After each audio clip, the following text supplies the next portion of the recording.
Hello, hello. Happy Monday night. Juliana here with Smart Self. I'm just looking around as I get us live on a few different platforms. I believe we are live on Instagram. Instagram is always the tricky one, but really excited to have this chat tonight. I see a few people already tuning in. Thank you so much for tuning in.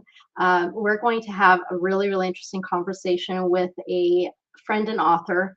I'm very excited to share her story with you. And I'm such a delinquent. I didn't grab my book. I'm going to do that right now. Where is she? I think my daughter actually moved my book. That's okay. I'm going to use my ebook. No, here it is. Here's my book. All right. I'm one of those funny people who buys both the hard copy and the ebook because I like to read and consume in different spaces and such. We're here to talk about Speak Out and Help Her Recover, and we have one of the authors here today. I'm really, really excited about this. I also want to let you know that you can comment whatever platform you're watching this on, whether you are on Instagram or Facebook or LinkedIn or YouTube, you can comment, and the marvels of technology will bring your comments up in front of me here and share your questions and comments. It means a lot to us, and we really want to make sure that we get the most out of this time together. So with that, I want to introduce you to our topic tonight. I've called this episode Beyond Bruises, a story of survival and advocacy. And I had a hard time thinking about the title because I wasn't sure if I should call it, being sort of a journey from suffering to survival. And then there was advocacy. There's so much in this wonderful woman's story. But I think the advocacy is where I wanted to land because ultimately that is the present. That is her present state right now. And she really is a powerhouse. So our author tonight is Jenny Ross. Jenny is an engineer, a parent, and a politician. 11 years ago, she was in a 19-year-long marriage to an abusive, mentally ill man. Since then, she has advocated for changes in how domestic violence cases are handled by advocacy agencies, clergy, and the courts. Jenny, a mom of two, lives in Illinois with her two rescued hunting dogs, Lenny and Gail. And I do believe we may have one of those pups with us tonight. Jenny, welcome, and thank you so much for joining me. Well, thank you for having me. And Gail did join us because I told her she had to sit with me so she couldn't go bark at the door. Perfect. Well, we are happy to have you both, Jenny and Gail. Jenny, so this book came out very recently. I don't remember the date off the top of my head, but it just came out recently. And you have written, it's sort of an anthology of stories, as well as a collection of best practices and suggestions for healing rituals for recovery, essentially. And you are one of the authors that contributed your story. Is this the first time you've told your story at this level so widely to the public? Yes. And when the process of putting the book together started, I had reached a point where I really wanted to tell my story. And I wanted to have an opportunity for people to hear it. Because so many of the people around me didn't want to hear it. And when you say the people around you, was it the closest people? Was it people who were not super close and they just didn't want to get uncomfortable? They preferred to keep things kind of, clinical and distant? Who was it that was giving you this impression? A lot of it was, it was mainly people who, well, there were two different groups of people that the story made very uncomfortable. One were people who had known me when I was married or who continued to know my ex-husband afterward, because they didn't want to accept that the person, that somebody that they knew could do the things that he had done. The other group of people were um, were tended to be people who had lives like mine, where you're professional, or you're married to a professional, and you have the Mhm. house and the family and the pets, and Yes. that kind of you know um, perfect life, and don't want to hear that everyone's life may not be that perfect. And sometimes it's because theirs may not be that perfect, but other times they don't want to know that there are uh, Hmm. bad things that can go on. For sure. I think that is something that it screams out to me on a daily basis because, I think we like to think that the more degrees we have, the more credentials we have at the end of our names, the more sophisticated we are. And we are naturally emotionally intelligent. And, we avoid the uncomfortable things because we don't actually need to deal with them. But in fact, this is a very, very well practiced silent group that doesn't really share their stories. Well, and it's very safe to sit there. I think I told you a story of a Mhm. gun violence prevention group that has speakers come in every year and talk about domestic violence during Domestic Violence Awareness Month. And they do that, but they have people come from a shelter that's 25 or 30 miles away from them Mm. that um, employs a number of minority women and serves and is located in a majority minority community, so Mhm, that they mhm. can get a speaker who talks about people who are not like them. Yeah. And they've never they I've never seen them take you know take any of the information or the statistics that say, like, 1 in 3 women will experience domestic violence of some kind in their lifetime, Mhm. and look around the room and say, and ask the people in the room what their experiences are. Sure. And I, I actually, and that's actually a community that had a really well publicized murder. Yeah. Um, Interesting. Mhm. I mean, a family murder a few years ago, Yeah. and they're still doing that. It, Yes. despite all the newspaper headlines, all the press, it still doesn't happen here. Yeah, and that's fascinating to me. I don't really understand what the resistance is. Like, I get it on some level, but I don't get it. There was a murder on my street. I think it was in 2018. It Hmm. was the first murder of the year in Toronto, and it was Yeah. a domestic situation on my street. You don't think about these things being so close, but they are. And I know of another woman where she was begging her family for help, and they just weren't helping her. And ultimately, she faced her husband and said she would leave. And when she turned to walk away, he shot her. And that was her end. And these things are like, I know two people in that kind of situation, just from my regular life, not actually doing this outreach work. And it's far more prevalent, I think, than we want to necessarily accept. I don't want to get you to tell your story because it's in the book, and I think people should read the book. I think it's great. But I'd like if you could give us, in a nutshell, what is your story about? What is the struggle specifically for you? So I actually have to say I didn't go back and reread my story for this, but the story I told was about the process of healing and the process of having to having to engage and accept the memories I had Hmm. of incidents of violence that had happened Yeah. in my marriage, and then figure out how to process them and what they meant Hmm. later, Hmm. because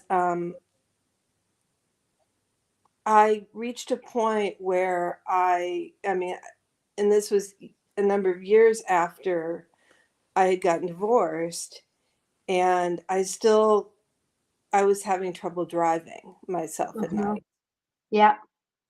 and going to train stations. And so it was the process of really having to deal with those memories, having to remember even, Yeah. and then having to deal with and process those memories and decide what I was going to do going forward.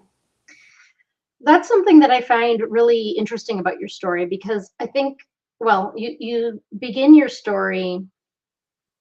I might be remembering a little bit off here, but I recall the story beginning with essentially a traumatic reliving of your fear, and here you were years after it had happened, and you were still reliving it. And we Yes. often, I think, misuse the word trauma. I think a lot of us will talk about something traumatic that happened, but really it was a drama moment. There was a lot going on, but we often confuse what trauma actually is. And you've been living through it in some of the most nuanced ways when you're least expecting it. Can you tell us a little bit about that? Yeah, and what really, I mean, the reason I use this example is because um, one year I decided that I would just accept every invitation I got around the holidays. That it would be fun, and I would just go to things. So I'd gone to dinner with a group of other female engineers and left, and I'd parked at a suburban train station, walked back to my car at night, and without exactly knowing why, I found myself so terrified I almost couldn't drive myself home. Yeah.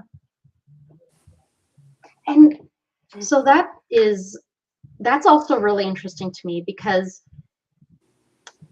you share in most detail in terms of the violent moments. You share Mm-hmm. that one story in particular that happened outside of your home, and you almost gloss over the fact that this kind of thing happened many times within the home. And I find it fascinating that it was this moment outside the home that you chose to put the spotlight on. um, and maybe it was a subconscious choice, but it's almost like, well, I guess I'm wondering, as long as it stayed behind closed doors, was that safer for you and something you could manage more internally? Did it change? How did it change things when it happened in public? I don't think it was that. I think it was that. I don't think that was it. I think what happened was that when when we separated, um, my kids were very invested in the community and in their activities Hmm. and in things like that. And Yeah. my daughter was at the end of her first year of high school. So I knew she really wanted to stay. Sure. And financially, I was able to keep the house. Hmm. Um, That's a blessing. yeah, my ex-husband was not when we separated. And so once he was gone from the house, things became quieter and felt safer. Hmm. And so It's really safe for them. there've been times when I felt the house was haunted. I mean, Hmm. there were objects that I felt were haunted and that I had to get rid of. But and there were a couple times when since then that he's done things that have made me nervous, Hmm. but I have not felt that kind of fear. That fear in the house went away pretty quickly. That's amazing and wonderful. I'm not an expert in this stuff, but I can't imagine how one goes about reclaiming public spaces where these Yeah. kinds of things happen. That's got to be very, very difficult. Yeah, so I'm just saying so that, so it Yeah. was a whole lot easier Yeah. that's, I know that's not true of everyone, but it was a whole lot Sure. easier for me Hmm. to, kind of reclaim the private space in the house. Yes. Okay. And then it ended up being, and I think part of that is that, I sort of had an expectation when we were out in public that he would try to behave normally. Hmm. Hmm. That's interesting. Almost like it's almost giving your nervous system a little bit of an alert break because Yeah. you're constantly on alert. But in public, maybe you felt like you could be a little less on alert, Yeah. usually, until that happened. Yeah. And so, when there was an incident, in a semi-public space, Hmm. those were always more shocking and affected me more. Yeah, that makes a lot of sense. I'm going to quickly stop and call out the book that we're talking about tonight is Speak Out and Help Her Recover. I'm going to put the link for to purchase on Amazon on the screen right now. So you can grab that link, check it out. You can buy it on Kindle. You can buy a hard copy if you are one of those nerds like myself. It is a very, very powerful book. It includes Jenny's story, who we're talking with tonight, as well as a number of other women sharing the intimate details of their survivor journeys. Um, you already pointed this out a little bit, but I want to name it more directly. So you mentioned how a lot of these support organizations will bring in, well, a lot of times they are in high risk communities, which makes Hmm. sense. Yeah. And then they'll come into predominantly affluent neighborhoods and maybe have a speaker, but the speaker represents the community that they're from, and they often don't bring somebody with uh, from that neighborhood that maybe has similar education or culture um, or job or affluence. And so it's hard to see yourself in that person who's telling their story. It's possible to hear someone tell an intimate story like that and think, wow, that must be terrible for her, and still never look at your own life. Did that happen for you? Did you feel like you weren't being seen, or were you able to kind of buy into this lie that no, it doesn't happen to me, even while it was happening? I think there were a number of times when I did try and reach out for help. Hmm. And one of the things that I did, and sorry, I had No to worries. move because the way she's sitting on me. But one of the things that I did is I picked up a, business card sized, um, thing from that was in a public library bathroom that was about domestic violence and who to call. Yeah. And I carried that with me for years, um, because I knew that my situation was dangerous. I think the problem was I didn't know how dangerous. Hmm. And there were a couple times fairly early in my marriage where I actually did pick up the phone and call a domestic violence hotline.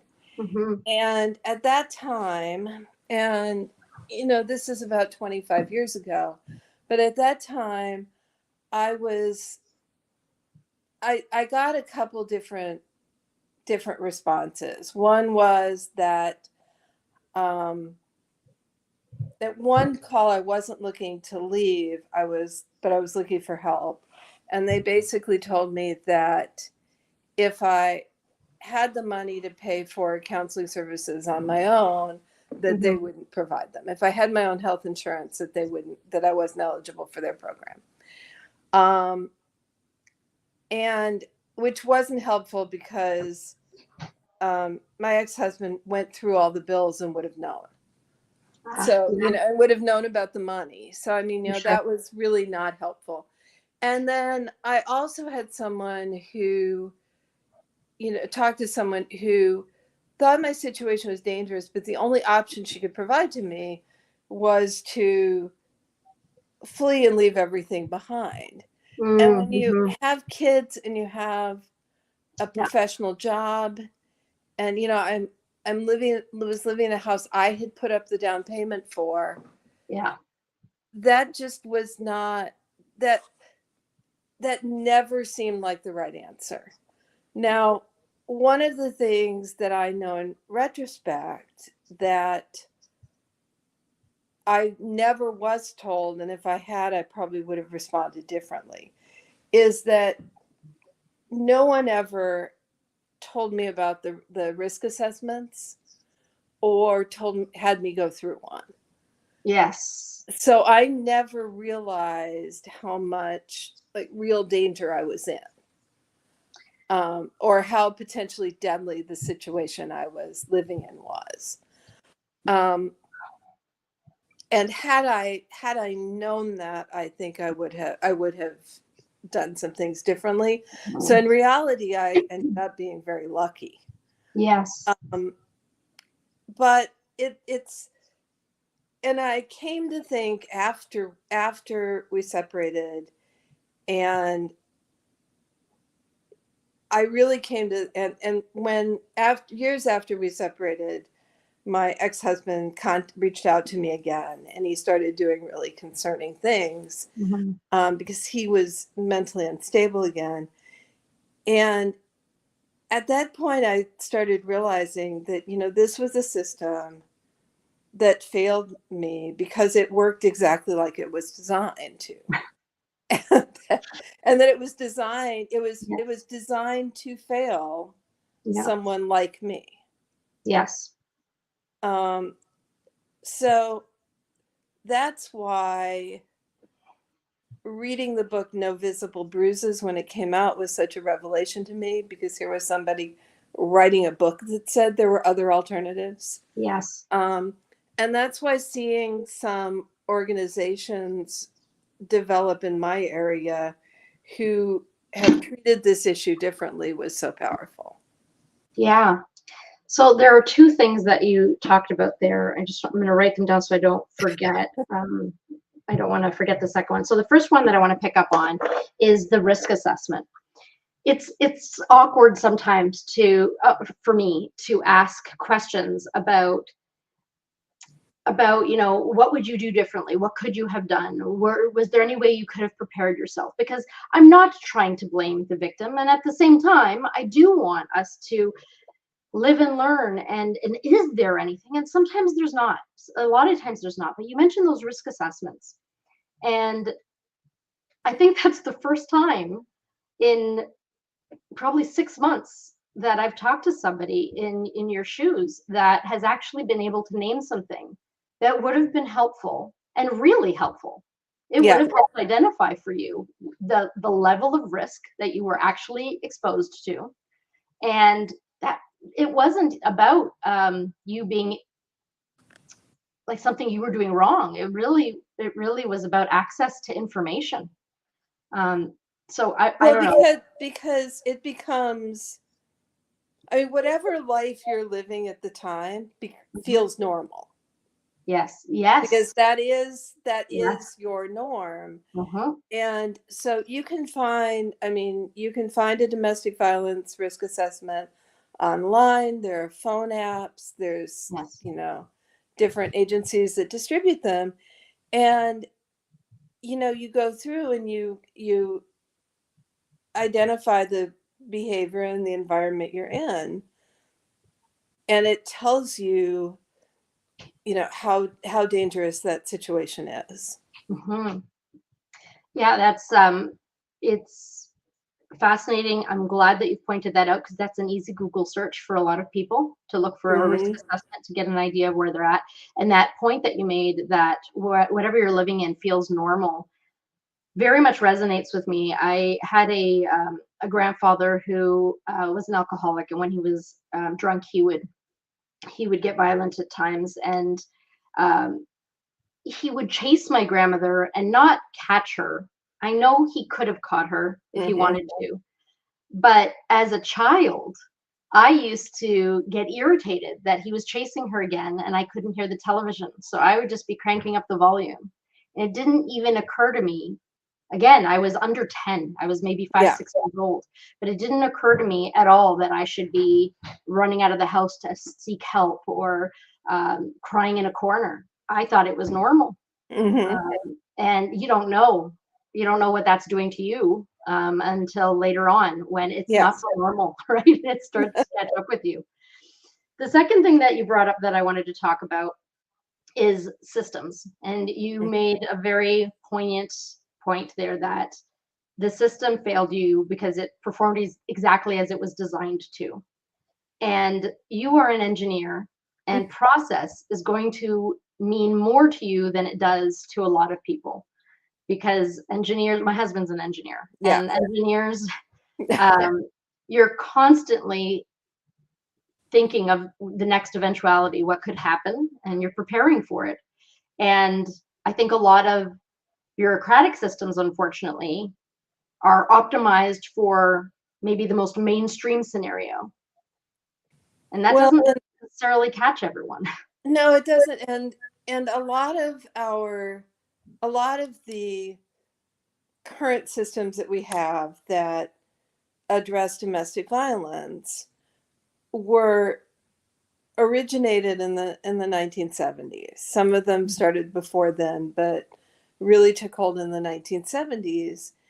And they're based on a model that's designed to help victims, primarily women. Mhm. There's been a lot of struggle in how you deal with male victims, Yes. but um, that to address victims who are primarily female and often have children and who are economically dependent on their abuser. Yeah.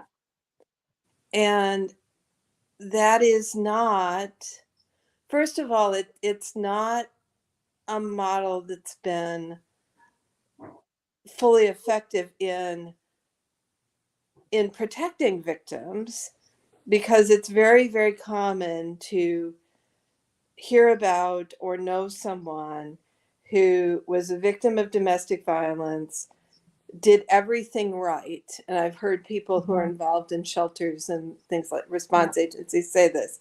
She did everything right and he killed her anyway. Yeah. And he still killed her. And to me, well, then somebody must have been doing something wrong if that's Yeah. the outcome. I mean, Yeah. I can't but imagine my then, husband ever accepting that as that's just the way it is. So when you hear that, somebody must have been doing something wrong. Something was broken. How do you start? Like, I know you do advocacy work. What do well, you focus? I mean, it's very hard, and it's very difficult because it's really it's a system. I mean, it's a system that, it's financed. A lot of domestic violence shelters are financed based on how many people they serve in the shelter every year. So Mhm, it's kind mhm. of a self-perpetuating system. Yeah. Um, so there are one of the things that I have tried to really focus on is talking to people I know who are part of the legislature Mhm. about legislation concerning gun violence and domestic violence cases that's coming up, Yeah. to make sure that it's addressed, to try and encourage them to ask questions so that it's addressing the right problem.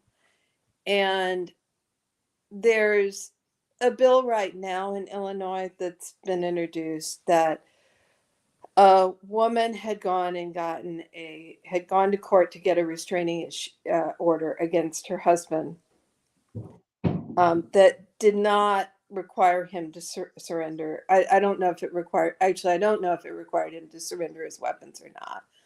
But he actually ended up shooting and killing her before the restraining order was actually served. Wow. So there have been some efforts to try, this happened in the city of Chicago. There have been some efforts in the past to try and incentivize the police there to serve these orders faster, Yep. so that, you don't have a situation where days go by before Mm-hmm. the order's in effect after it's issued. And,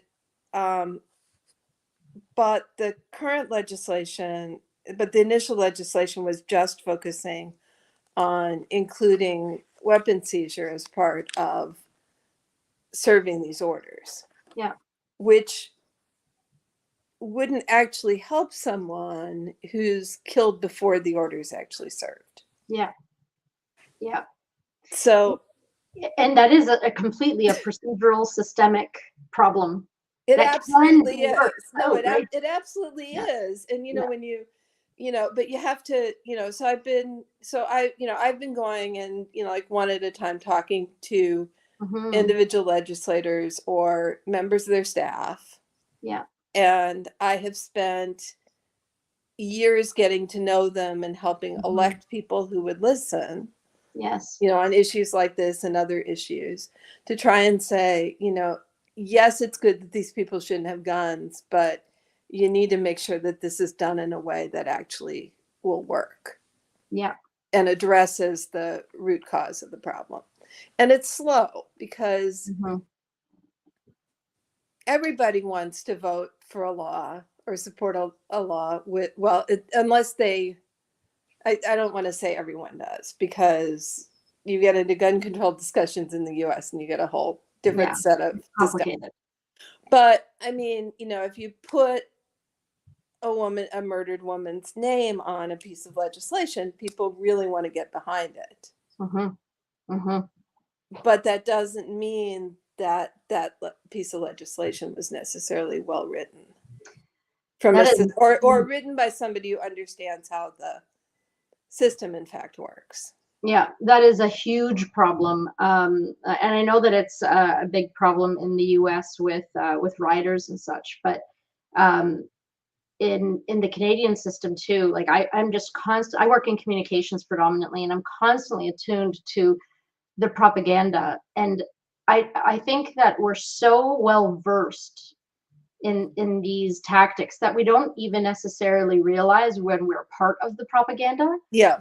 Like you can take the gist of a bill, of a piece of legislation, and sum it up in something that sounds great, but the truth is that bill doesn't do at all. It doesn't feed that mission. It doesn't pursue that goal. It might be in the same spirit, but I think as individuals that are not involved in politics, we need to get a little more interested in the details. Right? That, and then on a community level, there's another piece. I work as an election judge at the elections here, and so I was at a voting site I've never been before. It was in a public building. Mm-hmm. And I always look at what type of information they have in the bathrooms.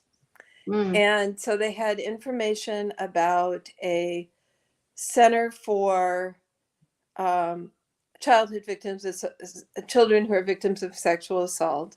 Mm-hmm. And they had information about a suicide hotline and no domestic violence information. Mm-hmm. So, yes. And you mentioned this in your story about Yeah. making these resources accessible. And I love the practicality of that.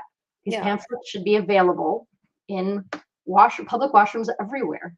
Yeah. So I'm going to make some time later this year to go pick up some stacks of cards and brochures and go start reaching out. Now that people are in these buildings again, to go reach out and say, do you have this information available to people? Yeah. Yeah, absolutely. I do wonder, I wonder, what do you think, what would you say to a man in a similar situation to your husband's, 10 years ago, 15 years ago, who is resisting admitting that he needs help? Is there anything that you think might help open his eyes? I mean, it's very difficult. Actually, I wouldn't say it's very difficult. It is almost impossible Mhm, to force an adult mhm. who doesn't believe they have a problem to get Yeah, psychiatric treatment.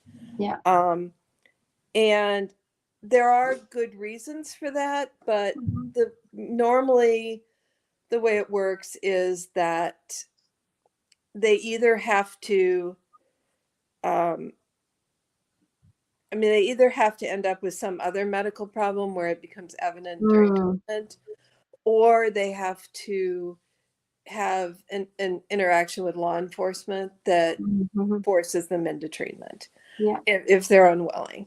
And what is kind of one of the things that I realized was that um, my last chance have have forced him to have treatment was when we were in court after he was arrested for assaulting me. Mhm, And instead, nobody asked if he had a history of mental illness or had been treated for mental illness.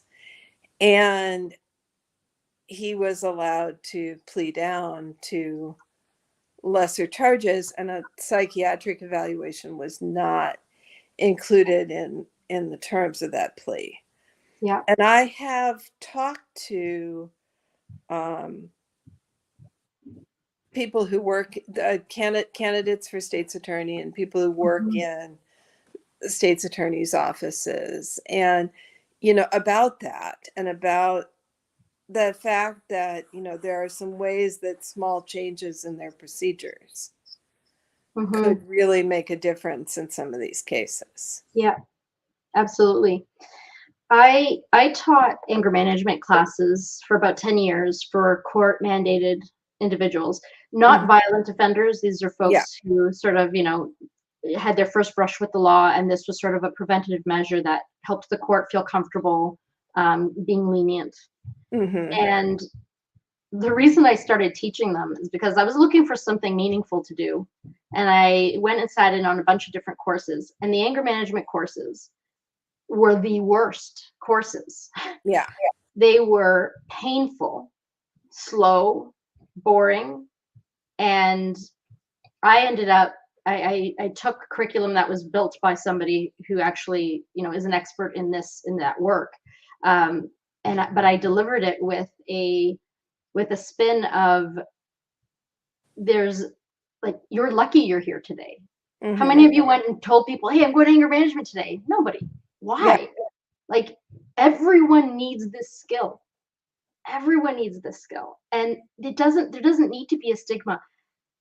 If I have a fight with my husband tonight and I feel I need to leave my house tonight and go sleep at a motel, there shouldn't be a stigma around that I'm making some statement that my husband is a violent person. Yeah. Maybe he isn't at all. Maybe he is. But why are we going to take that chance? Why not make these resources available? But I think there's so much fear around the fact that, what does it say about me? What does it say about us? That we won't necessarily get help. And quite frankly, everyone can benefit from therapy. I don't care if you are perfectly happy, you can still benefit from self awareness at the minimum. Um, but, what do you do to take away that stigma other than talk about it? Well, and I found that there were, I mean, I encountered a number of therapists who either were um, sort of seduced by him because he could be very charming, Mhm, or who failed to recognize his behavior. And I think training is, I think there's still people like that out there, but Sure. I think there's been more discussion and more training. Yeah. But you have, even in that scenario, you have to actually find the right therapist. 100%, 1,000%. The like, I know that to keep up a professional designation, you need to take part in ongoing training and such every year, but there maybe should be sort of a rotating review process where each year you have to do a therapy session with a therapist that you don't know in order to just flag scenarios where someone is not in the right place. Because if you or I are not in the right place one day, we're not hurting somebody who's mentally ill and vulnerable, and a therapist could be missing a critical, vital chance to save someone's life. Yeah. Mm-hmm. It's well, and when you live in that situation, I mean, I think both, not just the mentally ill person, but the person who lives with them, they become very good at hiding what's really going on. Yeah. And so, you need to be, if you're working with those kinds of people, you need to be better at really identifying, what the underlying issues are. As we come sort of full circle here, in our first conversation together, I made a note to myself about trust. Who are my friends and who do I trust? And one thing that struck me, and it might not be the way you characterize it, so I'd like to know, it seems to me that you knew what you needed to do when you finally trusted yourself and stood in your own power, but that you didn't necessarily have people around you could trust. I'm wondering if I'm picking that up correctly, or no, that was true. And the people and groups that I thought should have supported me or would support me, many of them didn't. Yeah. And I think that the hardest one was it was my experiences with a church that I'd been part of for a long time. And this was a liberal Unitarian Universalist church that could not figure out how to deal with a court-ordered custody. It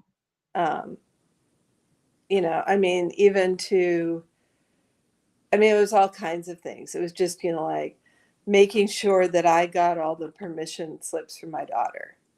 Yes. And all of those things, it was just, it's foreign to them. Yeah, it was completely, and even people who had, like worked in the past as social workers or were working, supposedly had experience working with children, still got that wrong. Which I found very interesting. And and then much later it was how a close friend was handling things with my ex-husband.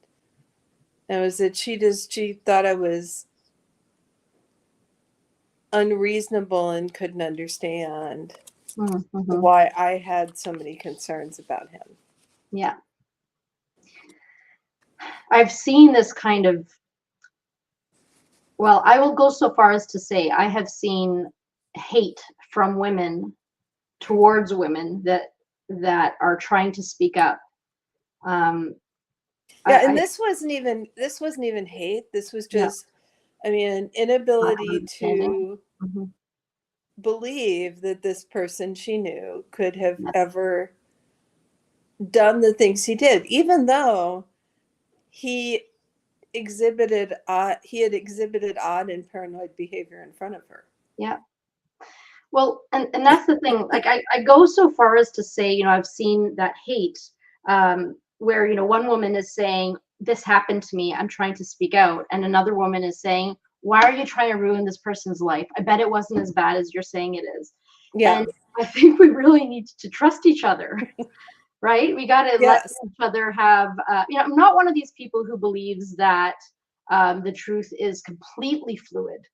But I do believe that we all have our stories, and it's real for us, and we need to speak them out loud in order to come to terms with the reality, whether it is the way we're seeing it, or if there are some nuances that we need to adapt to, or if there's a lot of self-awareness that we still need.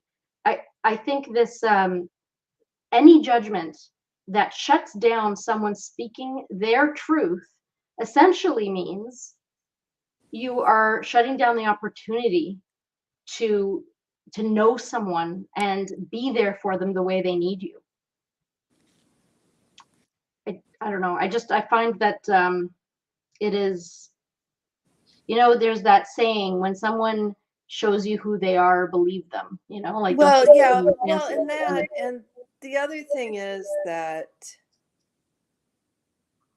one of the things that I experienced is that, you can have somebody, I mean, you can end up in a situation where your partner or your spouse actually is charged with some fairly serious crimes for harming you. Mm-hmm. And then still, if you have minor children, have to go back, and or if you have children where you're both paying for college, or I Yeah. mean, still have to go back and interact with that person and negotiate things and continue to deal with that person Mm-hmm. until the kids are old enough that they can do it on their own. Yeah. And so and I found that, I mean, people couldn't understand that. I mean, it was a lack of understanding. Here I've, made sure that he knew and showed up for, like Mm-hmm. major milestones of the Yeah. kids, and, they were able to continue to interact with his family. But that still doesn't mean, now that the kids are grown, that I am comfortable having him show up somewhere and surprise me where I wasn't expecting it. Totally. Yeah, absolutely. And so I don't know, and I don't know what my message is. It might be, I think I want us to talk about the uncomfortable things, because even that point you just made, you can't express that to the rest of the family if everyone's so uncomfortable talking about it at all, right? Yeah. You need to be able to share what your boundaries are and get into the details, and just let each other speak and be heard. Listen. Well, that, and when my kids got older, I mean, they understood, and oddly enough, the pandemic was sort of our breaking point. Although Mm-hmm. I think it would have happened anyway, but I mean, it was Sure. um, but they got old enough where they're living on their own. They're not coming back for school breaks and things like that. And I'm like, okay, so you guys can come up to my house, but Yeah. I Yeah. don't have to invite your father. Yes, and that's reasonable. And if anyone's uncomfortable with it, let's talk about it. But it's Yeah. very reasonable. Oh yeah. No, Yeah. and everybody was pretty. I mean, but it it happened at, like at an age for the kids where everybody was on board with that. Yeah. Yeah. Well, that's good. That's great. Is But there any? Sorry. well, oh no, but it involved, I mean, it involved a certain amount of. I mean, it involved some sacrifice on my part, but I thought that was worth doing. Yes. Yes. Absolutely. Absolutely. Um, So just as we wrap up, I'm wondering if there is something that you would tell yourself from 15 years ago, 20 years ago, 10 years ago. Maybe there's someone listening today that needs to hear your perspective today. And I wonder if you have any words of wisdom, advice, um, or even just, what is your personal inspiration today? What would you like to share? So, I mean, I have actually the thing that I most needed to hear 15, 20 years ago was 20 years ago. The thing I most needed to hear was that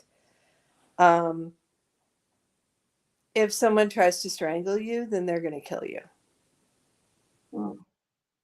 And had I known that, I would have lived things extremely. I mean, I would have done things differently.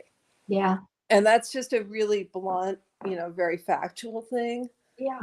I mean, the other thing is, I mean, we never had a gun in the house, and I knew. Thank God. I knew, there were a number of times where I knew that one of us would have killed the other one because the stress levels and everything else was so high if there'd been a weapon to use. Yeah. So the two things, so I mean, these situations are more dangerous than you realize. Mm-hmm. And once you start introducing certain types of behavior or deadly weapons, then you really need to figure out how to get out. Yeah. And one of the things that has been done here is there is an organization that is a legal aid group, and they will, part of their mission has been that they will represent any domestic violence victims at no charge. Oh, that's amazing. Does not matter where you live, doesn't matter what you do. So you need to look hard at what is available to you. Mm-hmm. Absolutely. I'm going to give another shout out about the book here, Speak Out and Help Her Recover. On the bottom of the screen, you can see the URL that will bring you to Amazon, where you can purchase the book on Kindle or in paper format. And Jenny, I just really want to thank you for telling your story, number one, but there is a strength about you that it's unspoken, and I just sense it, and it is inspiring, and I hope it's something that I will get with age, because I want that too. There's just something very grounding, and it's inspiring that you've been able to go through what you've gone through and be this rock now. So thank you. Well, thank you. Mm-hmm. So just before I have our wrap up, make some comments to the amazing viewers that have stayed with us throughout. Jenny, is there anything that you would like to say? And again, I really want to thank you for joining us. No, I think the most important thing is to know when you're in one of these situations that things really can get better. I mean, that you can, I mean, that whether you take this, I mean, you can find people who will help you ultimately, and you can take steps that will make things better.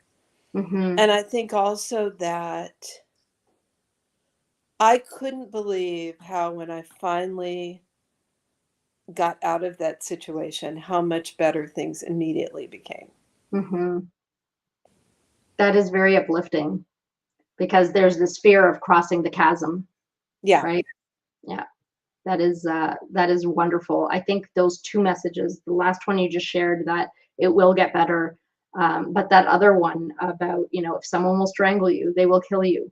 And the reason why I think that is so important is because it is actually shocking, if you pay attention, how many people are making excuses for bad behavior for people around them. No, and that's the one, because I've read a lot of research, and I've done research, and as part of the advocacy, I want to make sure things I'm telling people are fact-based.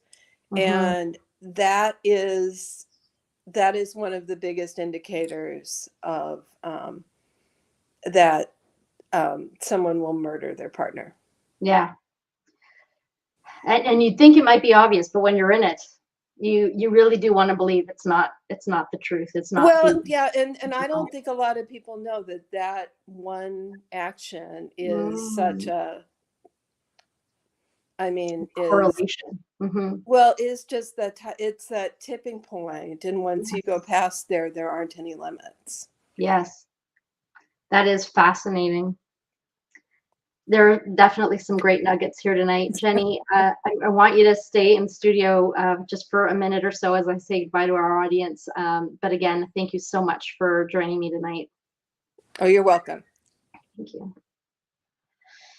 Okay, folks, I am so honored that so many of you have joined and stuck with us. I have just watched our attendance number climb, and it just means a lot to me that you would spend your time with us tonight to listen to these stories, and to honestly, time is the most valuable thing, and the fact that you spent that with us means the world to me. Thank you so much. I'm going to be back here on Monday nights. I believe this upcoming Monday again, we have another episode. So do check in. Hopefully Monday nights are good for everyone, but do comment and let me know if you prefer Tuesdays or something else. This is really all about having those tough conversations and learning and growing and pushing forward and being better every single day. And being in this conversation with you is why I do this. So thank you so, so much for your time. And I hope everyone has loved this show, and we will be back next week. Thank you again. Bye-bye.